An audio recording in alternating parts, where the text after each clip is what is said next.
এই তো গত 2-1 দিন আগে আমার একজন চাচা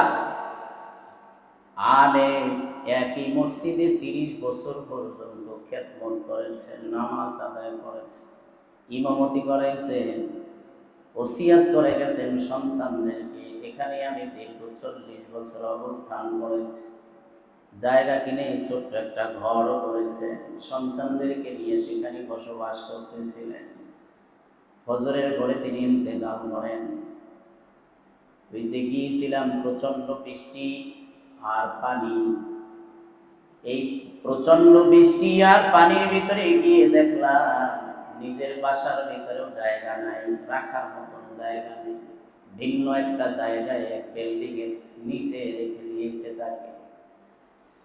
আমি তখন মনটারে বললাম, দেখ দুনিয়ায় কত কিছু মানুষ করে, কিন্তু মৃত্যু হতে না হতেই তার লাশ বাহিরে বের করে দেওয়া হয়, সেখানেই রেখে দেওয়া হয়েছে।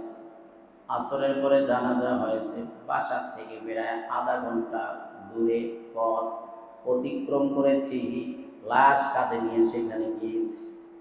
রাস্তার ভিতরে পানি উঠে গেছে প্রায় আধা। এই পানি পাড়ি দিয়ে লাশ নিয়ে সেখানে দাফন করা হয়েছে।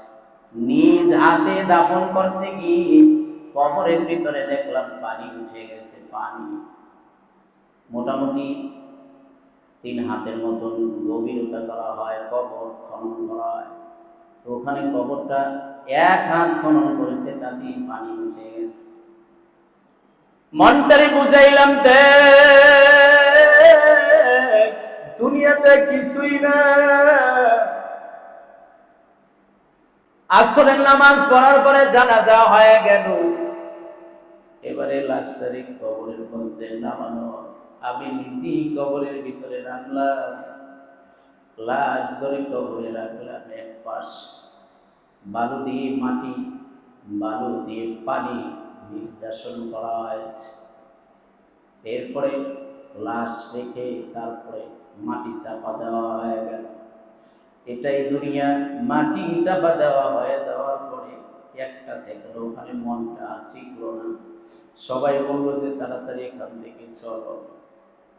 এটাই দুনিয়া, এটাই আমাদের শেষ। দুনিয়ার জন্য যা কিছু আমরা করি না কেন সব বড় হয়ে যাবে। ওই লাশ সেখানে দাফন করে চলে আসলাম। এটাই দুনিয়া।